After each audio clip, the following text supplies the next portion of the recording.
हमारा remaining portion particle in one dimensional box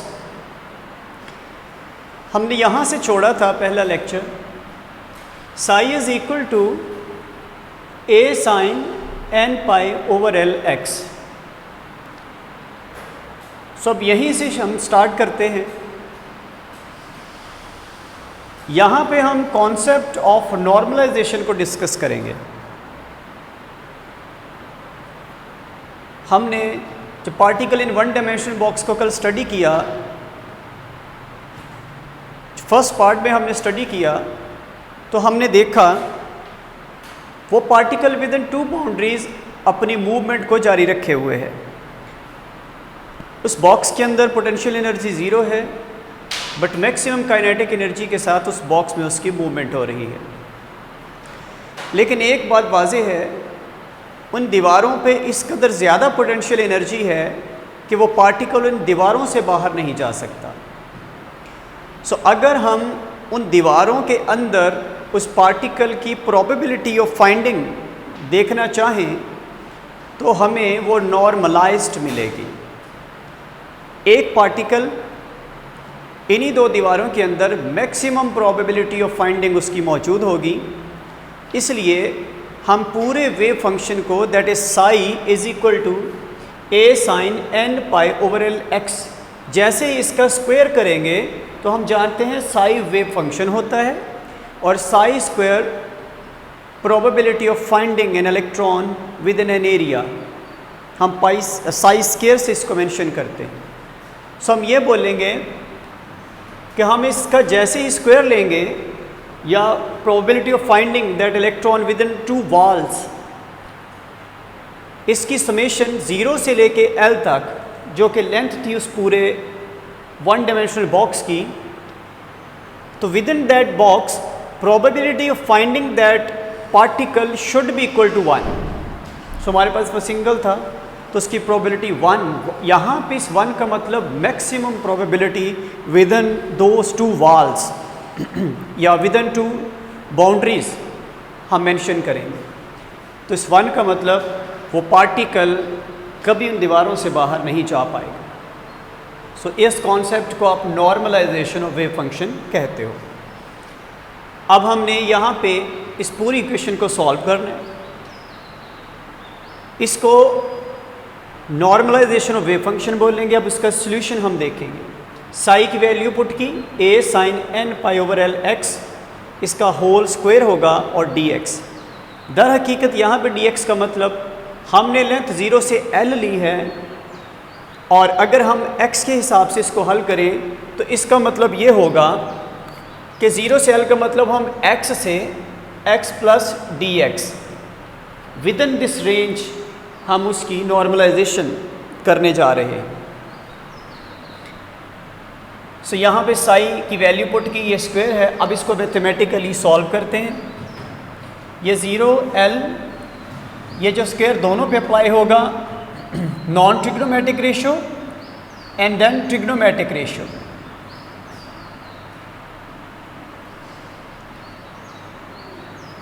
ये dx that should be equal to 1। Constant चीज़ को हम हमेशा इंटीग्रेशन से बाहर ले आते हैं। a square is a constant, it is taken outside from the integration या integral।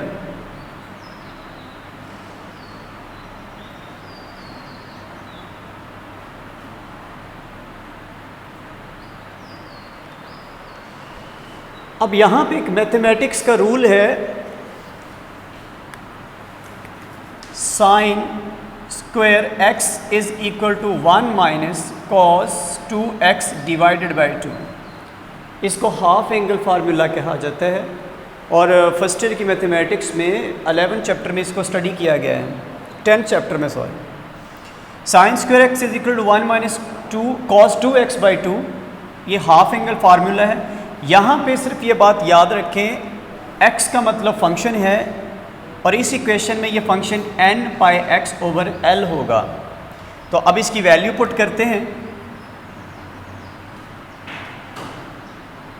साइन स्क्वायर की जगह आएगा 1 माइनस कॉस 2 और इस x की जगह ये सारा फंक्शन आ जाएगा n pi x over l,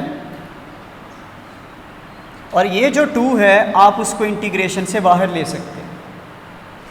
इस 2 को आप इंटीग्रेशन से बाहर रखेंगे, यहाँ पे वैल्यू पुट करेंगे 1 minus cos 2 x means function, और यहाँ पे function n pi x over l है, ये पुट कर दिया गया।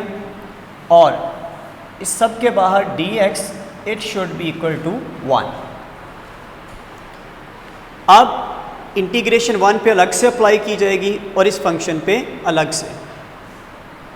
सो a स्क्वायर बाई 2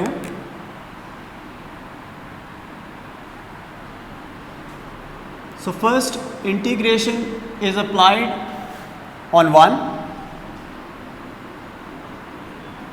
ये dx इस 1 के लिए भी अप्लाई होगा और इसके लिए, minus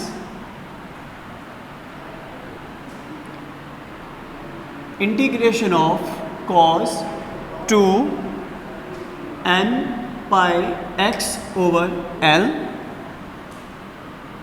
dx it should be equal to 1। अब यहाँ पे जैसे ही सॉल्यूशन करेंगे इंटीग्रेशन का तो याद रखें x का डेरिवेटिव 1 होता है बट 1 की इंटीग्रेशन x होती है, तो इसकी इंटीग्रेशन x होगी माइनस cos के बारे में याद रखें cos की इंटीग्रेशन माइनस साइन होती है,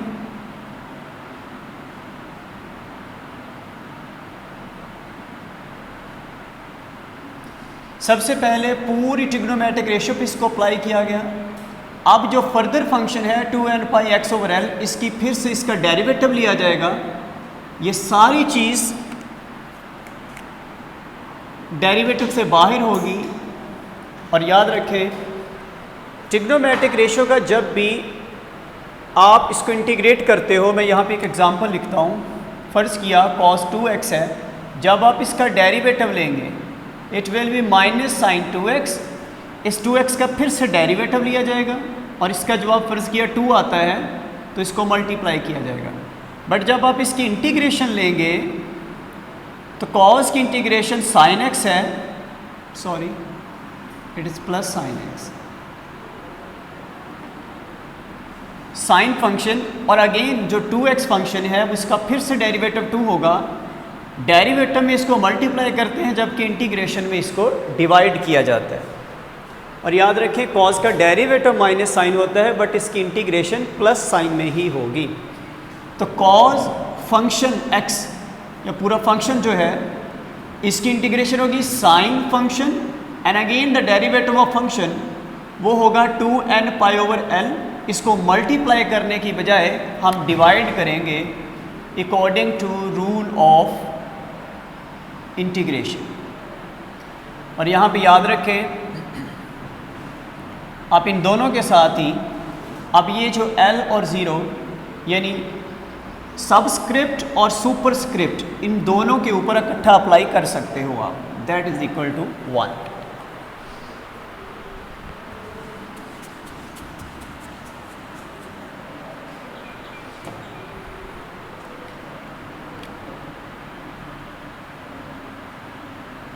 ये वैल्यू ऊपर चली जाएगी, l n pi over 2 sine 2n pi x over l, l and 0 that is equal to 1। a square by 2। अब डिफरेंशियल सॉल्व करते हुए आपने सबस्क्रिप्ट और सुपरस्क्रिप्ट को इस तरह हल करना है कि एक दफ़ा इंटीग्रेशन हल हो गई तो अब जिस फंक्शन के हिसाब से आपने इसको सॉल्व किया, सपोज दैट आपने x के हिसाब से इसको इंटीग्रेट किया, तो यहाँ पे x होगा, वहाँ पे पहले l आएगा यानी सुपरस्क्रिप्ट पुट की जाएगी माइनस फिर सबस्क्रिप्ट पुट की जाएगी। अब यहाँ पे हम देखते हैं पहले x की जगह जो सुपरस्क्रिप्ट है l, यहाँ पे इसको तरतीब दे दें pi n l by 2 sine 2n pi x की जगह L/L। हमने पहले यहाँ पे x मिला, हमने L पुट किया, अब आएगा माइनस। अब यहाँ पे x है, वहाँ पे 0 पुट किया जाएगा, ये 0 हुआ। और जब यहाँ पे 0 पुट किया जाएगा सारा फंक्शन 0 हो जाएगा। साइन 0 0 होता है तो पूरे का पूरा फंक्शन 0 हो जाएगा। यानी जब आप ये सब स्क्रिप्ट पुट करेंगे ये भी 0 और ये पूरा फैक्टर भी 0। अल्टीमेटली अब यहाँ पे कुछ लिखने की ज़रूरत नहीं है, आप लिख सकते हैं दैट इज़ इक्वल टू 1। और यहाँ पे एक बात काबिल गौर है,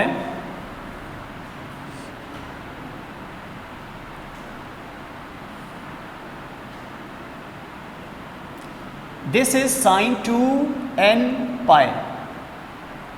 तो अगर आप n को बाहर रखें, इसको आप लिख सकते हैं n 2 पाई l ओवर l। l से l जो है वो कैंसिल हो जाएगा,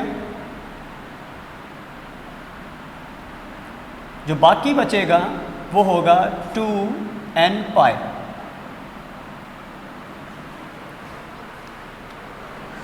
काबिल गौर बात यह है कि हम जानते हैं कि 2 पाई यानी पाई लाइन पे, पिछले लेक्चर में मैंने आपको एक्सप्लेन किया, पाई लाइन पे साइन की वैल्यू हमेशा 0 होती है, तो ये पूरा फैक्टर 0 कहलाएगा। जैसे ही ये 0 होगा ये पूरा फैक्टर भी इसके साथ 0 हो जाएगा। अल्टीमेटली हमारे पास a²/2 सिर्फ l बचेगा, ये पूरा फैक्टर ही 0 हो जाएगा। That is equal to 1। अब हमें a की वैल्यू फाइंड करना है, ये हो जाएगा 2 ओवर l। जैसे ही हम इसका रूट लेंगे a should be equal to 2/l root. यहाँ से हमने ना सिर्फ नॉर्मलाइजेशन फाइंड की बल्कि मेथड ऑफ नॉर्मलाइजेशन को इस्तेमाल करते हुए हमने इस कांस्टेंट a की वैल्यू भी फाइंड आउट की। अब इस a की वैल्यू को उठा के अगर आप बेसिक इक्वेशन में लिखें तो यहाँ से हमें एक प्रॉपर इक्वेशन मिलेगी, that will be equal to psi is equal to a की जगह 2/l root sine n pi over l and x। और जब हम प्रोबेबिलिटी चेकआउट करेंगे तो स्क्वायर ले लेंगे, 2/l sine square n pi over l x। This is our wave function and this is the probability of finding that particle within 2 boundaries. ये 2 basic equations हमें यहाँ पे हासिल होंगे। सो इस तरह हमने जो कल इक्वेशन फाइंड की थी पार्टिकल इन 1 डायमेंशनल बॉक्स के लिए, आज उस पे नॉर्मलाइजेशन का कॉन्सेप्ट जो है वो अप्लाई किया और यहाँ से इस a की वैल्यू फाइंड आउट करके हमने ये 2 इक्वेशंस फाइंड की। इन 2 फाइनल इक्वेशंस के बाद अब हम चाह रहे हैं कि जो पार्टिकल इन 1 डायमेंशनल बॉक्स है इसके एंड पे हमें इसके क्या रिजल्ट्स मिले।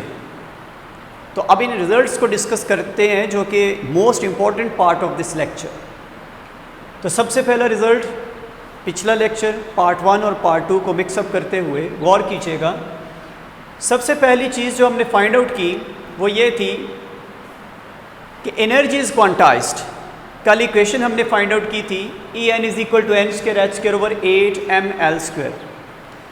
सो यहाँ से हमने एनर्जी इक्वेशन फाइंड आउट की और एनर्जी इक्वेशन से साबित हुआ था कल कि total energy of that particle that is moving with translational kinetic energy with 0 potential energy is quantized within that box। दूसरा जो कॉन्सेप्ट हमने पार्ट 1 से ही लिया कि इसकी जो 0 पोटेंशियल होगी वो कभी 0 नहीं होगी। यानी पार्टिकल जब मूव कर रहा होगा तो अपनी ग्राउंड स्टेट में मूव करते हुए भी उसकी एनर्जी कभी 0 नहीं होगी। सो यहाँ पे हमने n is equal to 1 put किया फॉर ग्राउंड स्टेट। सो हमें ये वैल्यू मिली एनर्जी की, दैट इज़ 0 एनर्जी और ज़ीरो पोटेंशियल। इस कॉन्सेप्ट को हम हाइजेनबर्ग अनसर्टेनिटी प्रिंसिपल के लिए अप्लाई कर सकते हैं। अगर ये एनर्जी ज़ीरो हो जाती तो जो हाइजेनबर्ग का रूल है, हाइजेनबर्ग्स अनसर्टेनिटी प्रिंसिपल, वो भी रॉन्ग साबित होता। ये देखें, dx यानी uncertainty in displacement and uncertainty in momentum, दोनों का product it should be equal to और ग्रेटर देन h/4 पाई। लेकिन अगर यहाँ पे हम ग्राउंड स्टेट में एनर्जी को ज़ीरो कंसिडर कर लें, एनर्जी ज़ीरो होगी तो वेलोसिटी ज़ीरो होगी, वेलोसिटी ज़ीरो होगी तो मोमेंटम ज़ीरो होगा, और अनसर्टेनिटी एंड मोमेंटम, जैसे ही मोमेंटम ज़ीरो होगा तो अनसर्टेनिटी भी ज़ीरो हो जाएगी। जैसे ही अनसर्टेनिटी ज़ीरो होगी, इन दोनों का प्रोडक्ट भी ज़ीरो हो जाएगा, जो कि अगेंस्ट दी रूल होगा। यानी हाइजेनबर्ग अनसर्टेनिटी प्रिंसिपल जो है उसकी हम बेसिक्स लूज़ करेंगे। इसलिए हम ये मानते हैं कि ग्राउंड स्टेट में भी उस पार्टिकल की एनर्जी ज़ीरो नहीं होगी। This was the second result, और ये पार्ट 1 से ही हमारे एक्सट्रैक्टेड हैं। आज के लेक्चर में हम दो नई चीज़ों को सीखेंगे, दो रिज़ल्ट्स जो हैं आज के लेक्चर से मिलेंगे हमें। अभी हमने इक्वेशन फाइंड की, psi is equal to 2/L root sine n pi x/L, और जब इसका स्क्वायर लेते हैं, this is the wave function and this is the probability of finding that particle. तो ये हमारे पास प्रोबेबिलिटी कर्व्स नज़र आ रहे हैं हमें। यहाँ पे आप n की वैल्यू पुट करते चले जाएं, आपको साई की वैल्यू मिलती चली जाएगी। सो अगर गौर करें, हमने ये डिफरेंट ऑर्बिट्स के लिए वैल्यू पुट की हैं, और हम चाहते हैं हमें मैक्सिमम फंक्शन कहाँ पे मिलेगा ये फाइंड आउट करना चाहते हैं, और मैक्सिमम प्रोबेबिलिटी कहाँ पे मिलेगी हम ये फाइंड आउट करना चाहते हैं। यानी हम किस डिस्प्लेसमेंट पे जाके मैक्सिमम वैल्यू हासिल करेंगे। तो बुक्स में इस चीज़ को एक्सप्लेन नहीं किया जाता, तो तवज्जो से समझिएगा कि हम x की वैल्यू कैसे पुट करेंगे। चाहे वैल्यू साई की हो, चाहे साई स्क्वायर की हो, ये मैक्सिमम फंक्शन तब होगा जब साइन का पूरा जो फैक्टर है इसकी वैल्यू 1 हो जाएगी। जैसे ही साइन के पूरे फैक्टर की वैल्यू 1 होगी, psi should be equal to 2/L root, this will be the maximum value. याद रखें, जो ट्रिग्नोमेट्रिक फंक्शन साइन है उसकी मैक्सिमम वैल्यू 1 होती है। तो इसका मतलब ये हुआ साई तब मैक्सिमम होगा जब इस फैक्टर की वैल्यू 1 होगी। और ये कब 1 होगी? जब हम साइन की वैल्यू के साथ ये जो पाई है ये ख़त्म करेंगे। अगर 1 पाई 2 पाई 3 पाई होगा, पाई लाइन पे साइन ज़ीरो हो जाएगा तो हमारा वेव फंक्शन भी और प्रोबेबिलिटी भी ज़ीरो हो जाएगी। हमने किसी न किसी सूरत इस साई की वैल्यू को इस लाइन पे लेके आना है, जो कि है π/2।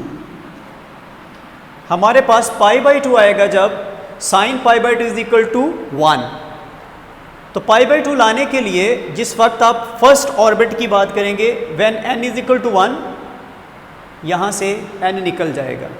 अब x की कौन सी वैल्यू पुट करेंगे कि हमारे पास वैल्यू π/2 आए, तो इस x की जगह हमें पुट करना होगा L/2। L से L कैंसिल हो जाएगा, बाकी बचेगा π/2। साइन π/2 इज इक्वल टू 1 और function will be maximum and the probability will also be the maximum. इसका मतलब ये हुआ, जिस वक्त आप फर्स्ट ऑर्बिट की बात करते हो तब x की वैल्यू होनी चाहिए L/2। इसको मैं करेक्ट किए देता हूँ। तो अब L/2 का मतलब क्या है? L is the total length of the wave, L is the single wave, और L/2 का मतलब होगा half wave, it will be a crust.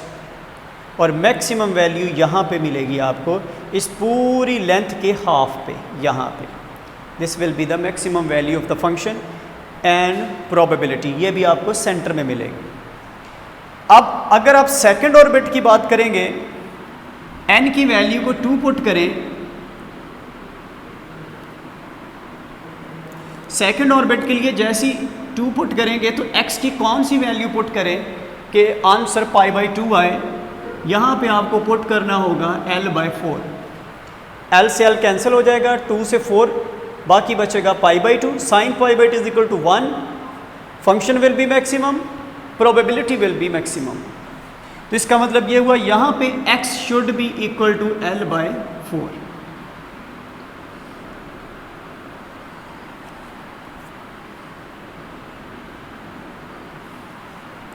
l/4 का मतलब मैक्सिमम एम्पलीट्यूड या मैक्सिमम फंक्शन या मैक्सिमम एम्पलीट्यूड मिलेगा आपको। l/4 it means 4th part of the total wave length. So ये टोटल वेव लेंथ है। l/4 का मतलब ये पॉइंट होगा, यानी ये देखिए l/4 l/2 it will B 3l/4 and this is total l। तो या तो l/4 कर दें या 3l/4 कर दें। इन दो पोजीशन पे आपको मैक्सिमम एम्पलीट्यूड या मैक्सिमम वेव फंक्शन मिलेगा और मैक्सिमम प्रोबेबिलिटी मिलेगी। इसी तरह थर्ड के लिए और फोर्थ के लिए सिलसिला जारी रहेगा। यहाँ पे आप 3 पुट करके π/2 लाने की कोशिश करेंगे, वहाँ से x की वैल्यू मिल जाएगी। यहाँ पे 4 पुट करके आप फिर से x की वैल्यू फाइंड आउट कर लेंगे। इस तरह आपको वैल्यू मिलती चली जाएगी x की। कहाँ पे साई या वेव फंक्शन मैक्सिमम होगा और कहाँ पे प्रोबेबिलिटी। अब गौर करें, इन प्रोबेबिलिटी कर्व्स को ड्रॉ करने के बाद ये साई के लिए है और ये साई स्क्वायर के लिए है। साई और साई स्क्वायर के प्रोबेबिलिटी कर्व्स में सिर्फ इतना फ़र्क है कि साई में जो वैल्यूज़ नीचे होंगी साई स्क्वायर में वो ऊपर आ जाती है। ये देखें, ये नीचे है, ये ट्रफ है, साई स्क्वायर में ये क्रस्ट बन जाएगा। ये साई में ट्रफ है, साई स्क्वायर में क्रस्ट बन जाएगा। साई में ये ट्रफ है और ये ट्रफ है और साई स्क्वायर में दोनों क्रस्ट बन जाएंगे। इसकी लॉजिक ये है कि जैसे ही आप स्क्वायर लेते हो तो आप किसी इमेजिनरी वैल्यू का स्क्वायर लेंगे, वो भी एक रियल वैल्यू बन जाती है। जब किसी नेगेटिव वैल्यू का स्क्वायर लिया जाता है वो भी पॉजिटिव हो जाती है। अल्टीमेटली ये नेगेटिव साइन इस बात को मेंशन करते हैं, these are troughs below the intermediate line, below the equilibrium line जो है, और यहाँ पे मीन पोजीशन भी आप जिसको कहते हो। साई का स्क्वायर लेने से ये जो माइनस है प्लस में आएंगे और अल्टीमेटली ये ट्रफ्स भी क्रस्ट में कन्वर्ट हो जाएंगे। तो साई स्क्वायर में हमेशा वैल्यू पॉजिटिव होती है, इसलिए आप कोई ट्रफ की बजाय सब के सब क्रस्ट यानी वैल्यूज नीचे वाली ऊपर आ जाएंगी। अब आखिरी जो रिज़ल्ट है वो है बोहर्स लॉ ऑफ कोरेस्पोंडेंस। ये अप्लाई होता है। वो कैसे, गौर करें। बोहर ने ये कहा था कि जब आप लार्ज पार्टिकल्स की बात करते हो, लार्ज बॉडीज़ की बात करते हो, तो आपके जो प्रिंसिपल क्वांटम नंबर्स हैं उनकी तादाद बढ़ती है और बढ़ते बढ़ते इस ऐसी वैल्यू पे आ जाती है, यहाँ पे क्वांटम मैकेनिक्स और क्लासिकल मैकेनिक्स में डिफरेंस ख़त्म हो जाता है। यानी क्वांटम मैकेनिक्स जम हो जाती है क्लासिकल मैकेनिक्स में। तो यहाँ पे एक वाज़ेह मिसाल आपको नज़र आ रही है। जैसे जैसे क्वांटम नंबर्स में इजाफा होता जा रहा है, ये जो एनर्जी के प्रोबेबिलिटी कर्व्स हैं वो इतना करीब होते चले जाएंगे। ये देखें, ये बड़ा है, ये उनसे छोटे, ये उनसे छोटे, ये उनसे छोटे। एक लार्ज बॉडी के लिए क्वांटम नंबर इतने ऊपर चले जाएंगे और इनकी एनर्जी इतनी क्लोज़र हो जाएगी कि we will get a straight line, यानी वेव ख़त्म हो जाएगी। ये वैल्यूज़ छोटी होती होती इस लाइन के साथ टच होना शुरू हो जाएंगी। वहाँ पे हम बात करेंगे we are entering into classical mechanics. इसका मतलब ये हुआ जैसे हम स्मॉल बॉडी से लार्ज बॉडीज़ की तरफ जाते हैं, हम क्वांटम मैकेनिक्स से क्लासिकल मैकेनिक्स में चले जाते हैं। यही था बोहर्स लॉ ऑफ कोरेस्पोंडेंस, यानी लार्जर बॉडीज़ के लिए क्वांटम मैकेनिक्स अप्लाई तो की जा सकती है बट वो इतनी क्लोज़र होती है, क्लोज़र टू द लाइंस, उनके जो प्रोबेबिलिटी कर्व्स होते हैं इतने क्लोज़र होते हैं कि आप इनमें डिफ्रेंशिएशन नहीं कर पाते और आपको कोई वेव नज़र नहीं आती। अदरवाइज़ मौजूद है, वैल्यू है, लेकिन इतनी क्लोज़र कि हमें वो वेव्स जो हैं वो नज़र नहीं आती। So this is the law of correspondence. ये हमने ये दो रिज़ल्ट्स आज के लेक्चर से हमने हासिल किए। पहले जो दो रिज़ल्ट्स थे हमारे पिछले लेक्चर्स में से। अब इसके साथ हमारा जो लेक्चर था particle in one dimensional box ये ख़त्म होता है। सो पहले लेक्चर में हमने एक बेसिक इक्वेशन फाइंड की particle in one dimensional box की, और आज के लेक्चर में हमने इस पे नॉर्मलाइजेशन अप्लाई की, साई और साई स्क्वायर की वैल्यूज़ को निकाला, और इसके चार जो बेसिक रिज़ल्ट्स हैं उनको हमने डिस्कस किया। तुम्हारा ये लेक्चर ख़त्म होता है। अल्लाह हाफ़िज़।